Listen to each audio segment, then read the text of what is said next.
Hello friends, welcome back Vinita reaction. अब बात कर लेते हैं जो रक्षाबंधन बीत के गया है उसका जो वीडियोस आई हैं फ्लैपी और अंशु की, उसके बारे में कुछ डिस्कस कर लेते हैं और कुछ कमेंट को भी ले लेते हैं।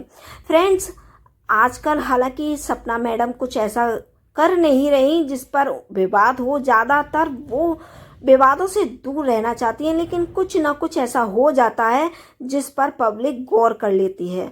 और अंशु जो कि अपने घर में है और अपने बहुत ही सिंपल वे में अपने फैमिली के साथ सारी क्रिएटिविटी करती है और वीडियोस बनाती हैं, उस पर हेटर्स की जो लगाम है वो रुकने का नाम नहीं ले रही और जवान जो कैची की तरह फालतू की चलती है, उसके बारे में भी हम आज बात कर लेते हैं। तो पहले इस चैनल को, जो हमारा विनीता रिएक्शन है, उसे सब्सक्राइब ज़रूर कर लें, क्योंकि बाद में आप भूल जाएंगे। चैनल को सब्सक्राइब करें, साथ ही वीडियो को लाइक भी ज़रूर करते जाएं और कमेंट करके ये बताएं कि आपको क्या लगता है कि फ्लैपी मैडम या फिर अंशु ने कौन सी गलतियां की हैं।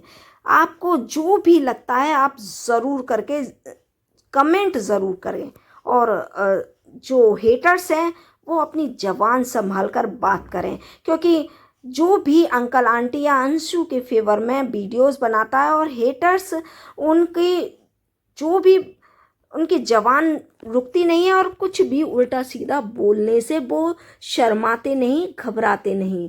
तो फ्रेंड्स, हमें कोई फ़र्क नहीं पड़ता कि हेटर्स क्या सोचते हैं, क्या बोलते हैं। हमें तो जो सही लगेगा वो करेंगे। कुछ लोग बोलते हैं कि हम बिक गए हैं और उन लोगों से पेमेंट ले रखा है, पेड रिएक्शन देते हैं। तो मैडम, जो भी आप सपोर्ट में बनाते हैं, वीडियोस बनाते हैं सपोर्ट में, प्लीज़ अपनी तरफ भी देख लीजिए। ये इल्ज़ाम हम आप पर भी लगा सकते हैं कि आप पेड रिएक्शन देते हो। हमें तो जो सही लगता है हम सही का साथ देते हैं, क्योंकि अगर हमें व्यूज़ की या फिर डॉलर की भूख होती तो हम फेवर में बनाते, ना कि अपोजिट। क्योंकि मैडम के फेवर में जो बनाता है उसके व्यूज़ भी भर भर कर आते हैं और उन्हें सपोर्ट में बहुत मिलता है लोगों का। गालियाँ भी नहीं मिलती, बद्दुआएं भी नहीं मिलती, क्योंकि जो फ्लैपी मैडम के सपोर्टर हैं बद्दुआएं बहुत देते हैं कि आपके साथ भी अगर ऐसा हो, आपकी बेटी के साथ ऐसा हो, आपके परिवार के साथ ऐसा हो, वैसा हो, जाने कैसा हो, भगवान जाने। खैर, अब आगे बढ़ते हैं। आपने देखा होगा कि अंशु ने वीडियोस बनाई थी, अपने भैया को याद किया था, दोनों भाइयों को याद करा था और उनके जो तस्वीर थी उनको राखी बांधी थी, साथ ही ओगी को भी बांधी थी और अपने मम्मी पापा को भी उन्होंने राखी बांधी थी। तो फ्रेंड्स, जो लोग सोचते हैं, कमेंट कर रहे हैं कि मम्मी पापा को भी बांध दी और इसको भी बांध दी, उसको भी बांध दी, घर में कोई रह गया हो बाकी तो उसे भी बांध दे, सपोली ऐसी भाषाओं का प्रयोग करते हैं, तो उन्हें बता दें कि शायद आप रक्षाबंधन के त्यौहार को जानते नहीं। क्योंकि राखी कोई भी बांध सकता है, खाली बहन नहीं बांधती, बेटियां भी बांध देती हैं। क्योंकि मेरे पापा के भी कोई बहन नहीं थी तो मैंने भी अपने पापा और मम्मी को राखी बांध दी है। कोई बड़ी बात नहीं होती, ये ज़्यादातर सभी घरों में होती हैं। जहाँ पर बहनें नहीं होती तो फिर बेटियां भी बांध देती हैं, भतीजियां भी बांध देती हैं, कोई भी बांध देता है, कोई बड़ी बात नहीं होती। तो फ्रेंड्स, यहाँ पर इमोशनल हुई आंटी जी, नेचुरल सी बात है। वो माँ अपने बच्चों को जीवन भर नहीं भूल सकती, चाहे कुछ भी हो जाए, अपने बच्चों को कोई माँ नहीं भूल सकती। वो जीवन भर कोई ना कोई त्योहार अगर ऐसा आ जाता है तो बच्चों की याद तो आ ही जाती है। ये भावुक करने वाला, इमोशनल करने वाला सीन होता है जिसे हम शब्दों में बयान नहीं कर सकते।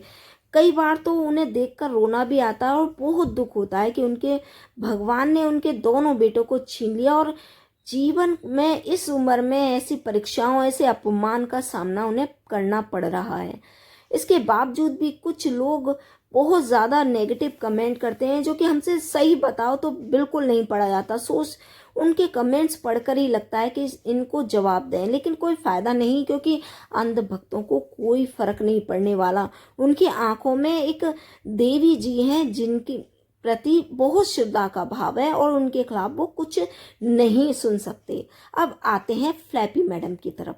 फ्लैपी मैडम गई थी अपने लखन भैया से मिलने एक दिन पहले।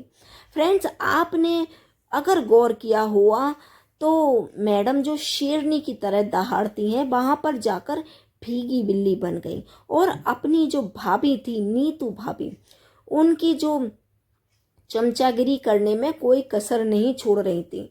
अब कभी अपने भैया, सगे भैया, सगी भाभी को भी इतना प्यार कर लिया होता। खैर, भाइयों को साथ लेकर घूमती हैं क्योंकि उन्हें उनकी उसे बहुत ज़रूरत है, लेकिन भाभी को तो साथ भी नहीं लेकर घूमती। वो उन्हें तो ऐसे पटक, कहीं मज़े करने भी जाती हैं तो उन्हें अब साथ नहीं ले जाती। दिखावे के लिए एक आध बार जो लोकल ले गई हूँ, लेकिन वैसे कोई इंटरेस्ट नहीं होता, कोई दिल का रिश्ता लगता नहीं इनका अपनी भाभी के साथ।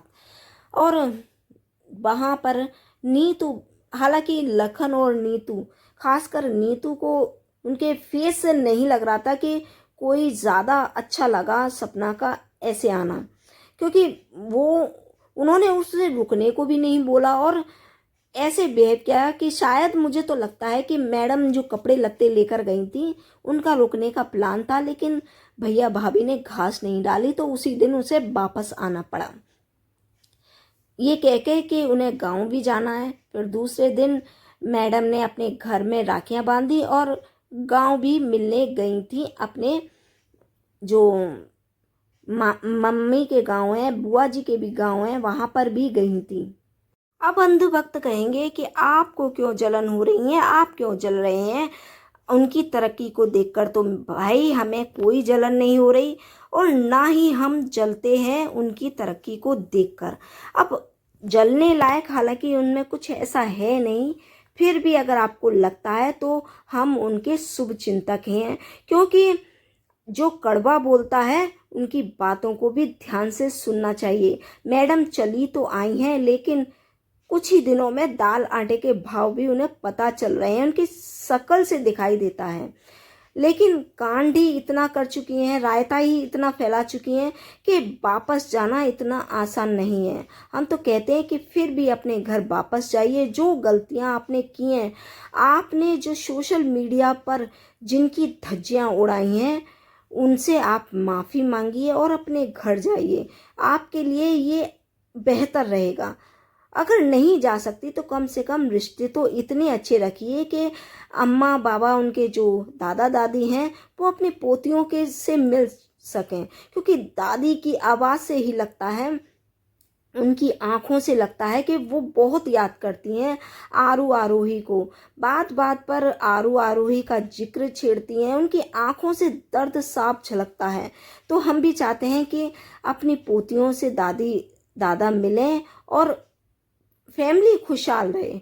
अगर आपको सपना जी, फ्लैपी जी, अगर आप सुन रही हैं तो आप प्लीज़ इस पर गौर कीजिए और अपने घर परिवार में मस्त रहिए, खुश रहिए। आपको क्या लगता है, क्या सपना को फिर से अपने घर जाना चाहिए? और जाने के लिए उसने जो रायता फैलाया है, जो कड़वा बोला है, उसके लिए उसे माफ़ी मांगनी चाहिए या नहीं? सच्चे दिल से कहिए। अंध भक्तों से भी कह रही हूँ कि थोड़ा दिल पर हाथ रखकर कहिए, अगर आपके घर में ऐसा होता तो आपको क्या लगता?